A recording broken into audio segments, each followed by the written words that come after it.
All right, everyone. Good afternoon. I hope that you all have had a chance to go into the chat bar and put your name and the school that you're from for us. Thank you, first of all, so much for sticking around late on a work day and getting this PD. We hope that you'll find it as worthwhile as we think it is. So without further ado, here is Equitable ELA. And we will be talking a lot about using text as mirrors and windows. So your instructors, first of all, I am Melissa Lane, and I am the secondary ELA curriculum specialist. Today, Miss Kim Lucas, the middle school ELA specialist, will be with me, and we'll be working through this Equitable ELA today. Miss Lucas, you want to turn your camera on and wave?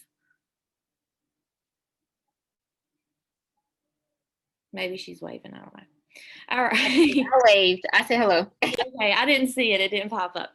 All right, so first things first, we're going to talk about the learning objectives. You read these objectives when you were signing up for this meeting in ProTracks, but I just want to go over them with you again to make sure that we give you exactly what you thought you were getting. So first of all, we're going to be working on creating a safe place for students to learn and raise your own awareness about social injustices around them every day by being intentional with text selection. So we're going to be talking a lot about how to pick text and the best ways to do that, but we're going to start by evaluating and reflecting your current teaching philosophy. So today you're going to see it's going to be a lot about you, but then we're going to move from all about you to all about your students, and you're going to see how to use culturally responsive text to foster conversations, create inclusivity, and cultural appreciation. So when you take your survey at the conclusion of this PD, please make sure that you see these learning objectives and you see that they were identified during this session. All right, so we're going to dive right in. Who am I? My mirror. So we're going to use the idea of mirrors and windows a lot today and on Wednesday, but we're going to start with my mirror. Who am I? And we're going to look at some things to help us evaluate our own teaching philosophy and the predispositions that we may hold. So first things first, there are three things that we need to keep in mind when we are evaluating our teaching philosophy. So it's real easy to say, oh yeah, I think all kids can learn. A lot of people, go to that. But really, when we're thinking about who we truly are as educators, as well as what we see for our students, we have to think about our identity, our roles, and the bias that we have. Because these three main factors play a key role in how we choose the text we choose and what we share from those texts.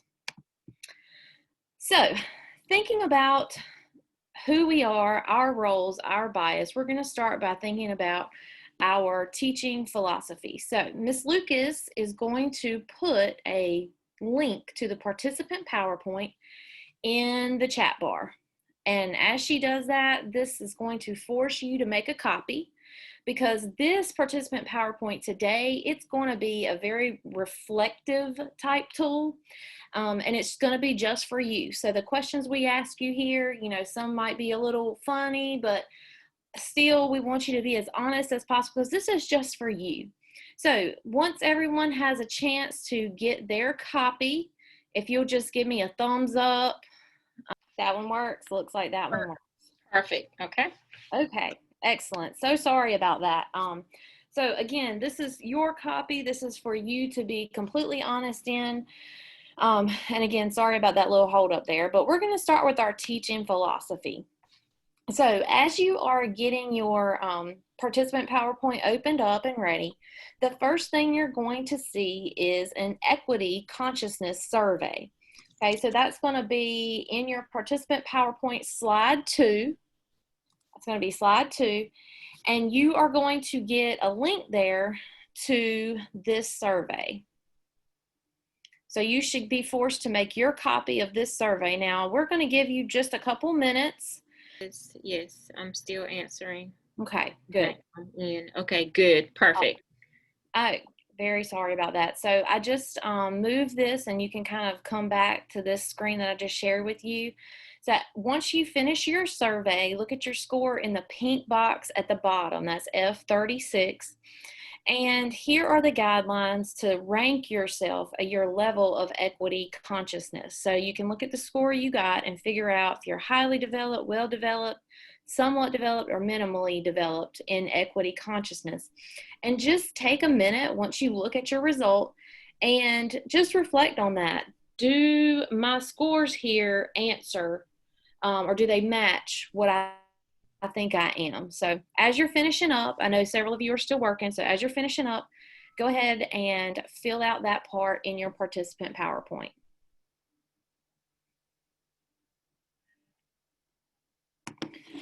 All right, are we getting about done? Are we finishing up?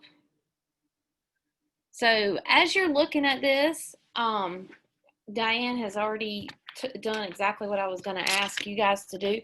So looking at your score and looking at where you are, does it match? Are you where you thought you would be? What might be some of the reasons that you scored higher or lower than you thought you would? So we can take just a minute and share out some of your responses in the chat bar. Most of you are thinking that you're right where you thought you would be, so you're a pretty good judge of your own equity consciousness. Does anybody have a big difference from what they thought they were going to be? And you can speak out if you did. Unmute yourself.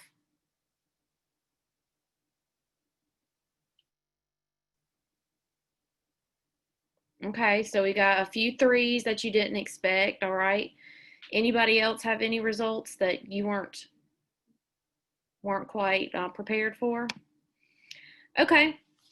So as we're thinking about these results, we just want to keep in mind how developed we are, and that will help us know in what direction that we need to go as educators, because our job is to expand the view of our students. So we want to, first of all, understand where we are, and we're going to move forward in thinking about that also.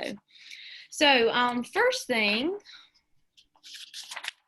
we're going to, yeah, this is you, Kim. Okay, so we're going to dive in. So one of the first things in your mirror is your teaching philosophy. So that equity consciousness survey is kind of interesting because, you know, some people have messaged and said it's lower than what I thought it would be. I thought I would be higher. So it really kind of gives you a good gauge of where you are when it comes to equity consciousness. But we're going to dive into the second aspect of Equitable ELA, and that's identity, role, and bias. And the first part of this session will be solely focused on you as a teacher, your mirror, your window, because we have to figure out who we are first before we can engage properly with our students to make sure our classrooms are.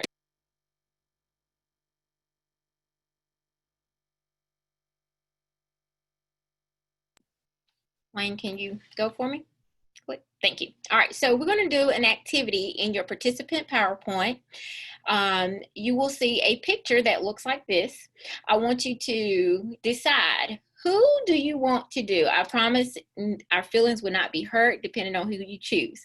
So in your participant PowerPoint, I want you to click on the person you are not going to do, and I want you to delete their picture from your PowerPoint slide. And then I'm just going to give you about a minute, and I want you to answer the questions on your participant slide, but I want you to answer it without thinking about it per se. What's the first thing that comes to mind when dealing with these questions? All right, so a couple of minutes, and then we're going to share out your thoughts. If you had to guess, what would you say is the answer to the following question? So take just a minute. 4. All right, so really quickly, I want you to type which person you did, if you did Kim or you did Melissa, in the chat box.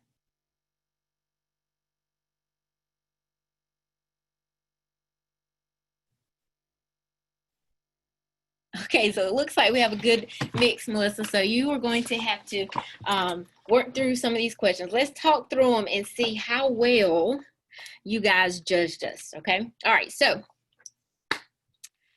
first, if you had to guess, what is Kim's country of origin or family origin or heritage? All right. So this activity, I want you guys to unmute yourself. Let's talk.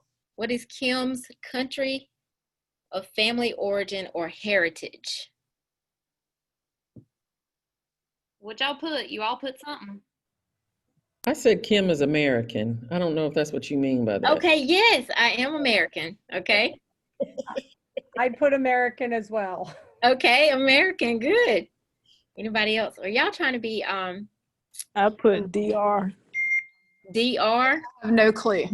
Dominican Republic. Dominican Republic. Oh, I appreciate that, but no. So American, African American, and believe it or not, my family has French Canadian ties. Oh, Yeah. wow, Okay. I never thought that. Ooh. Right. Okay. All right. So Melissa, what do you guys think Melissa's family origin or heritage is? I said Eastern European. Okay. What else? I Y'all got? said European. European. Okay. Southern. Southern. I mean, that's a dead giveaway. Southern. Okay, so most of you are thinking European. I am American, but my ancestors were from England and Germany. So some of you hit the nail on the head thinking about that. Okay. All right. So where did Kim grow up, if you had to guess? Raleigh. Raleigh. Okay. South Carolina. South Carolina. Goldsboro. Goldsboro. Are we talking about the way you look up there or for real, for real? Listen, don't start, Brown. Okay. I said the projects, really, from the way you were standing there. So I didn't know. So we're talking about for real, right? For real. Oh, okay. Okay, so I grew up in a small town called Bailey, North Carolina. So we actually Okay. had one stoplight. It reminds me of Mayberry. It is between Raleigh and Sims, if you've ever passed through. Okay. All right, Okay. Lane, where do y'all think Lane grew up? Southern Pitt. That's it. Any other guesses? Say Greenville. That's what I was thinking. Everybody thinking Greenville, South Carolina. South Carolina. Okay. I think she just wants somebody to be from South Carolina. Right. So yes, I am from Winterville, Okay. so Pitt County, born and raised, still here. I grew up in Winterville. Okay. All right. So what languages do you think Kim speaks? English. English. Yeah. English. Spanish. A little bit of Spanish. You Yeah. gotta go real slow, but I can do a little bit of Spanish. All right. What about Melissa? Southern. Southern. Keep saying that. Yes. Oh. So as far as interest and hobbies, what do you think my interest and hobbies are? Kim likes to go to school. I like to go to what, Mark? School. School. Okay. Oh, I do like to go to school. Yeah. You're Reading. pursuing more education. Pursuing more education and reading. Yes. Okay. Any others? Organizing. Yeah. Organizing. Okay. Shopping. Shopping. Somebody say shopping. Yes, Yeah. they did. I do not like shopping What? because I don't like being out in crowds. Like COVID did me a favor, and I could just shop on Amazon and have them deliver it to my house. Yeah. But as far as hobbies, I do like to write plays and books. So that's what I like to do in my spare time. Lane? You look like you line dance too. You might do I some do. line- Listen, you cut on some music right now, I'm gonna cut a rug. Okay. All right. Melissa, what do you think are her hobbies? Tailgating.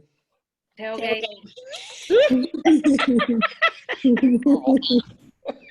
Spending time with her family. Yes, definitely. Crafting. What'd she say? Crafting. Crafting. Oh, okay. Oh, no, no, no, no. That is like the farthest I don't have a crafty bone in my body. Mm. All right, so if you had to narrow me down into a movie, what do you think what type of movies I watch? Drama. Is that third out? That was not me that time. Okay. Yeah. I said period drama. That kind of With, you know, stuff. English Yeah. Romance. Okay, you are Yeah. correct. I love Yeah. drama. I love romance. Good. All right, what about Lane? I see her watching the Hallmark Channel. I said romantic comedies, so I'm with you. I'm gonna go. I like comedies. I typically just go for comedy. I don't like scary movies. I can watch romance every now and then, but I'd rather watch something funny. Yeah. All right. So Kim, what type of music do I prefer? R&B. R&B. Okay. Yes, ma'am. Sultry. You said what? Sultry. Sultry. Okay. Yes. Okay. Okay. Any others? Okay, so this might surprise a lot of you, but I'm a big Rascal Flatts fan. Really? Yes, believe it or not, I had his music throughout my wedding. He's not Wow. mine. He is not mine. No. So I listen to actually all types of music, country, gospel, R&B, but I do not listen to like punk or hard rock where they're doing all that yelling. Yeah. I can't take it. What about Lane? Country. She likes all that yelling. 80s rock. Really? I do actually. Okay. I don't listen to country though. That's what gets most people, I really, I guess maybe growing up, that's all my mom and dad really listened to. So when I got a chance to change the station, I did. Right. But just about everything else is open for me. I love rap. I love rock. I love all that yelling mess, like Kim said. So a whole variety. Okay, good. See, you wouldn't guess, but if it was down to Biggie Smalls, like it would probably be in Lane's car and not mine. Okay, right. Absolutely. All right. So, what types of pets do you think I have? A bird. A bird. A bird. Dog. Like a German Shepherd or something. Yeah. But I heard a bird and a German Shepherd. Yeah, some type of dog like that. Dog. Tall. Cat. Okay, no. Okay, so I have this thing with picking up poop. So anything that's big like a dog or something, I do not have. But I have a guinea pig named Gary. Guinea pig. Wait, named what? Named what? Rascal Flatts. His name is Gary. Gary the guinea pig. Yes. Guinea pig poop. What about Melissa? Okay. She Dog. might have like a parrot. Yeah, dog. Yeah. Dog. Fish. Maybe Like a fish golden catcher. retriever dog. Oh, okay. Yeah, I see it with that. Gary. Did somebody say a parakeet? I did. Okay. Yeah, I do not like birds. Okay. But no, I have 2 little Shih Tzu dogs. So I have little baby lap dogs. I did have 3, but my oldest, he passed away this past winter. So I'm down to 2. I pick up their poop all the time. I think Gary the guinea pig should make an appearance. You know what? He just might. I might send y'all a picture of him because I treat him like my grandchild. Please don't get her started, y'all. Please don't get her started. Video. Okay. So then, lastly, what type of student do you think Kim was in grade school? A nerd. Great A's. Grade A. Mediocre. Yeah. I said average. So I was a teacher's pet. Yeah, yeah. I did not have necessarily all straight A's, but I was a hardworking student. Mm. Okay. Yeah. I'm very much different from my sister who cried the first time she got a B. And for me, I was like, what? A B? All right. What about Lane? Hmm. Mm. I don't know. I see her caring, but not like being, like crying about her grades, but she cared about her grades. I said honor roll, like A's and B's.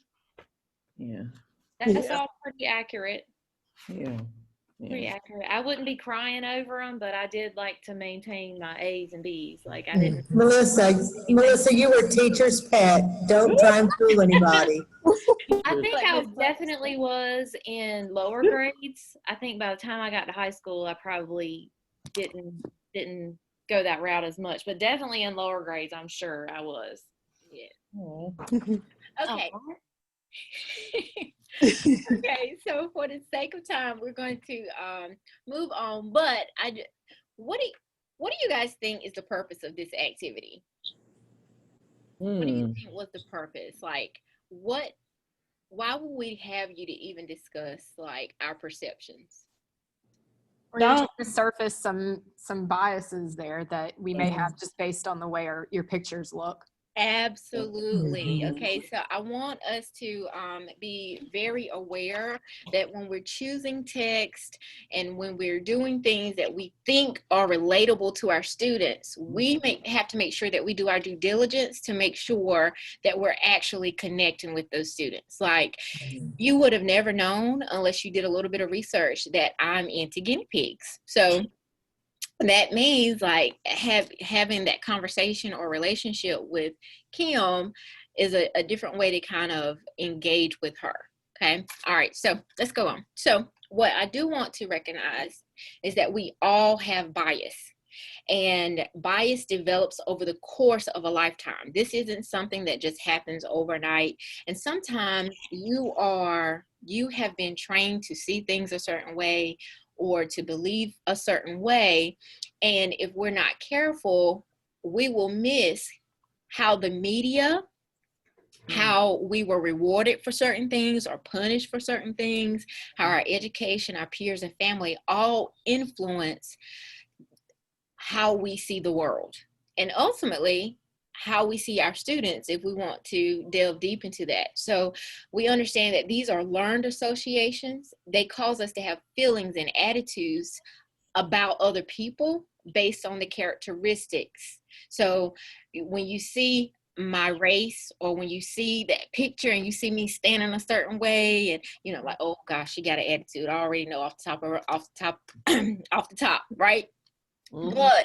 But that's because of the things that we have been exposed to. Sometimes it's even experiences. So we have to be sure that we pause for a minute and make sure that we aren't applying that lens to our students. Okay. All right. So let's move on. All right. So quick question. How has the media influenced your perceptions of either Melissa or Kim? Mm. If you were to think about it, what role has the media played in how you answered some of your questions? Hmm. And you I can know put the some media. ideas in the Okay. chat if you want as well, if you don't Oh, want to talk out. Either or. Let's see. and even if you don't want to narrow in on just me and Melissa, how does the media influence our perceptions?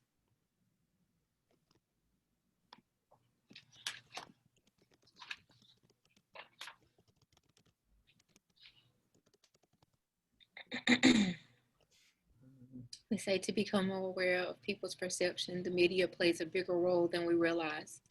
The media is skewed that you just can't watch or listen to what they say or see. Social media especially influences how we see others. Absolutely.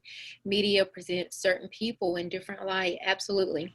Media gives us some labels we apply to people. I think these are all really great examples. Token roles in film. Oh my goodness. Yes. Those token roles, Mr. George, where, you know, certain people are typecasted in a certain way in film, and we are being inundated with media and messages about people and who they are and how to see them. Oh, thank you. Yes, the media only sees surface. We're being inundated with that. If we don't pause for a moment, we will miss the filter in which we interact in our classroom with our students. Okay. So what about your upbringing? How can upbringing influence your perceptions? Upbringing. Children learn what they live. Absolutely. And I think something can be said to that, Miss Marks, because too often parents, oh yes, parents' perceptions become our perceptions. Absolutely. As a child, I was told to avoid bad kids. Absolutely. And how do we define that? Okay, so you learn from what you see and what you are taught. Absolutely. So when we think about our upbringing, you know, our parents' views and how they see the world influence how we think a lot of times and what we see. All right, lastly, relationships. How do your close and meaningful relationships influence your perceptions?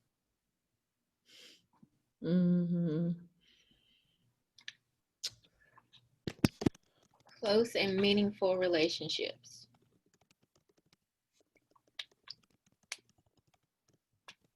Everything we experience becomes a part of who we are. Absolutely. And we have to I tend to associate with people with a mindset similar to my own. Yes. And I think that is one of the things that we're going to look at today, is how we tend to lean towards what we are familiar with and what we're comfortable with. And sometimes that becomes a crutch when we're teaching. The people we encounter in our life have a direct influence on our perceptions. You don't want to offend your family members. Okay, good. All right, so this was just a way to kind of get you thinking about bias, assumptions, identity, and roles, okay? So let's move into the next thing. So I want you to understand that we all have an identity and a role. So your identity is made up of different ingredients. So if you were to, I'm hungry and I want some dessert, so I'm going to think about cake. Okay, so if you were a piece of cake, there were several ingredients that have to be put together in order to create you as a person. And those ingredients include your race, your ethnicity, your gender, your sexuality, your disability status, social economic status, geographic location, education, family structure, hobbies, beliefs, careers. So we are complex beings, right? Our students are complex beings. So we have to make sure that we pause and understand all the ingredients that make us us and others others. And we have to be sure that we don't always put ourselves in the mirror. That means we only see the world through our lens or how we are made up. Okay. All right. So let's go to the next one. All right. So who are you? In your participant PowerPoint, if you will go to slide 4, I think, I want you to take a minute and I want you to fill in the boxes there so we can get a quick glance of who you are. You're not going to have to share it out, but I do want you to fill it in because you're going to need it for a frame. Let's take a minute. Couple of points as you're filling in your who am I. Family structure is the family structure you grew up in.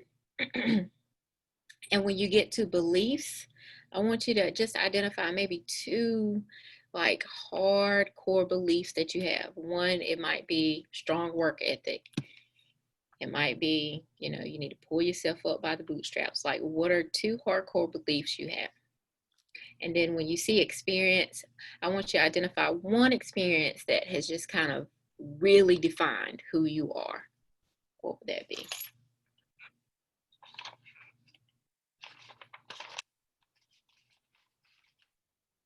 Okay. Let's dive in. All right, so the whole point of pausing for a minute and just kind of looking at who you are as a teacher, you take this information and then I want you to put it in a frame. Okay, so if you go to the next slide. So as a teacher, I should have this is not for you to necessarily share with your students, but you should have an understanding of who you are, right? So I'm going to read you my frame. And then as I'm reading you my frame, I want you to identify what are some things that I may need to expose myself to, okay, when it comes to, when it comes to my identity, okay? So I am an English-speaking African-American heterosexual female teacher who does not have a disability. I reside in Greenville, North Carolina, and I'm classified as upper middle class. My highest level of education is a master's. I come from a Christian family where both of my mother and father were in the home. I find pleasure in the arts, film, literature, theater, music, and art, and I also find pleasure in touring different cities. My core beliefs are self-reliance, compassion for people, strong work ethic, family, and maintaining personal peace. These beliefs come from how I was raised and how I have been treated as an individual, from traumas to the more minor things. Okay, so let's chat really quickly. First of all, what is the benefit of me creating a frame like this?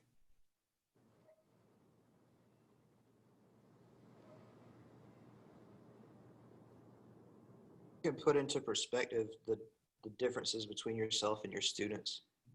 Absolutely. I think I can't have said it more perfect. Okay, so it is, I pause for a minute and I have self-awareness of who I am as a teacher, and it allows me to identify what are some of the similarities that I see among me and my students, but then also it allows me to set up to identify what are the differences. It's a mirror for ourselves. Absolutely, Ms. Jones. It keeps us grounded in who we are, okay? So I encourage you to take slide 4, and then I want you to write your own frame of who you are, because you're going to need that for part 2 on Wednesday. But it's important. So I understand, for instance, that if I grew up with a Christian background, but I have students who are of the Jewish faith, my mirror, I need to expose myself to learn more about that so that I can relate to my student. So it's self-awareness and reflection. Okay. All right, Ms. Lane. I did want to add in the chat, Mark's just said it can also help us better understand the perceptions that parents or students may have of us. And I think that's really important. It's a great point to bring up, because you have ideas about your students, but they also have ideas about you. Most of my students always, just like you guys, thought that I listened to country music, and they would be shocked when they found out that I didn't. So, you know, they're coming in with a certain bias as well. So I think that was important to point out, just identifying who you are and what your role actually is. So as we think about these, you know, our identities, who we are, one part of our identity, every single one of us, is that we're English teachers. And so we have certain predispositions about what text we teach, what text we are comfortable with. And just like it is very important for us to understand who we are, it's also very important for us to understand our preferences. And so we're going to look at our text predispositions in a mirror as well. So on your participant PowerPoint, slide 6, you have a page that looks like this one.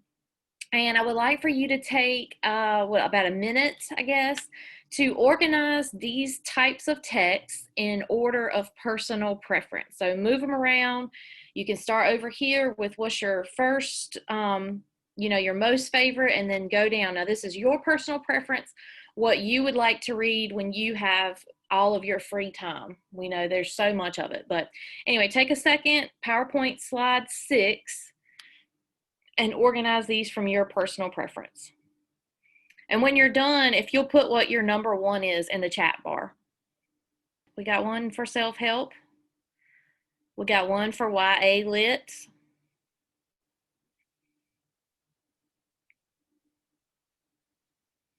Religious text, mysteries.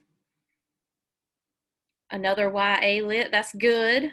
I'm assuming you guys are middle school teachers. But see, look, that's my assumption. So, you know.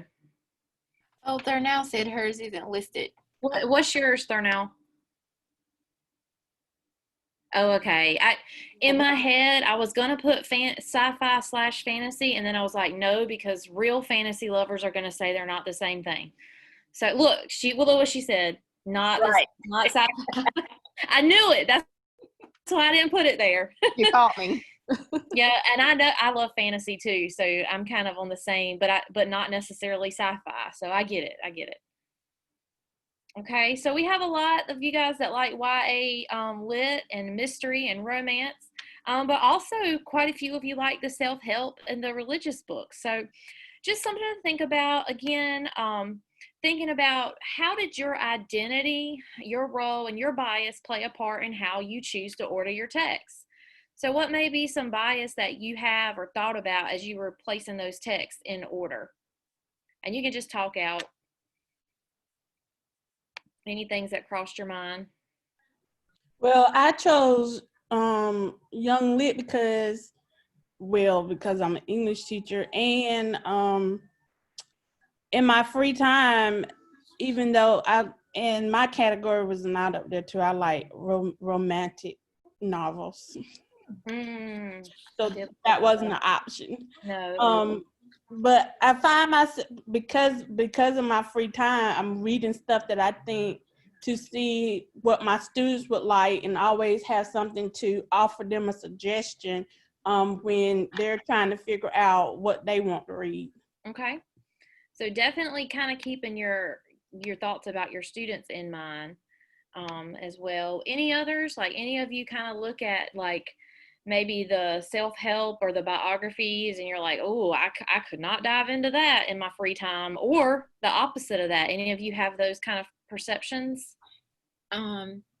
Lane, George put in a comment that urban lit is low for me because it doesn't resonate with my past experiences. Okay, good. That's the kind of things we want you to think about. So you know, things that you don't necessarily understand or things you haven't experienced, that's not, you know, might not be where you go to read. And then the next question, what do you think has the biggest influence on your personal preference? So you've already mentioned, you know, thinking about your students and thinking about what resonates with you. Are there other influences? Your life experiences, I see that. Are there other influences on your personal preference? Got life experience again. Definitely agree with that. I think sometimes it goes back to what you were first exposed to that fostered your love for reading. Mm-hmm. This Marks, I love this desire to escape reality. That's me, y'all. I'm in Outlander. I just started book 8, and that is my escape for reality. I prefer fantasy because when I read for pleasure, I want to escape. Yes, exactly. So yes, Outlander, yay. I know I'm in the last book. I'm trying to go slow so I don't finish it too fast. All right, so now we're gonna switch that just a little bit, not necessarily your personal preference for your free time, but what would be your teaching preference? So I believe this is on slide 7 in your participant PowerPoint, and you'll see where it says teaching preference. So if you take just a couple of seconds and do the same thing, but this time, what's your comfort level with these when you're presenting them to students? What are you most comfortable with? What are you least comfortable with? And then we're going to kind of look at how that compares. And as you're finishing up, let's do the same thing, but actually this time, let's switch it. And let's put what you are the least comfortable with teaching. So what is at the bottom of your list on this one?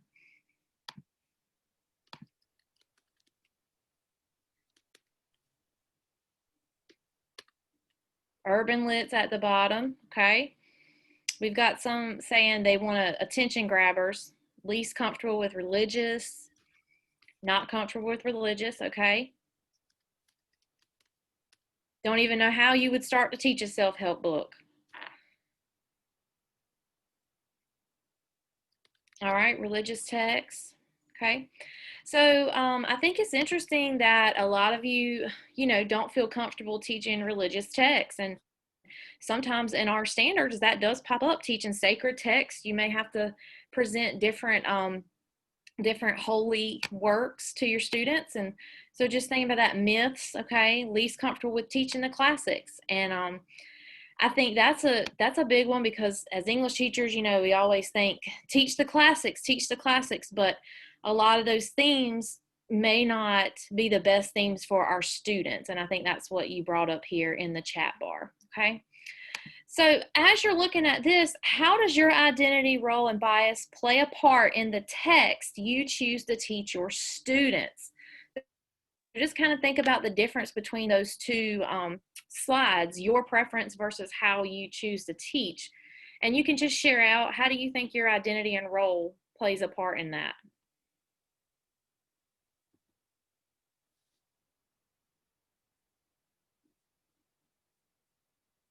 Anybody?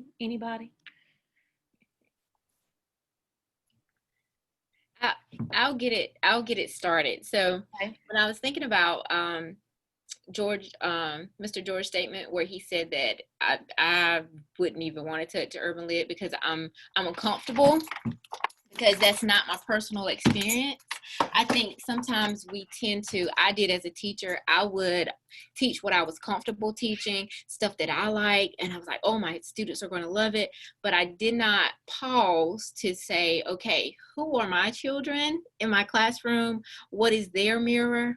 And try to step out of my comfort zone in order to engage in works that they might find more appropriate for them. Anybody want to add on? And we can also just look at the next question too. What is the biggest influence that you think you have on the text that you select to teach, excuse me? So I've got, as a result of a PD with Miss Lucas, I read The Hate You Give. It's a great book. I probably wouldn't have chosen it without this PD. So good. I think she's talking about herself too. Like, right, Miss Marks? Did you? Oh, definitely. Like, okay, all right. I was like, I don't think we remember doing it with the class, but perfect. No, we didn't do it with the class. That was something you did with me and my other ELA out in Bethel. Yes, I remember. I was so intrigued by the PD that I just had to get the book. And of course I was on the waiting list forever at the library, but I read it and then I watched the movie and it was definitely good for me. Did it give you any perspective?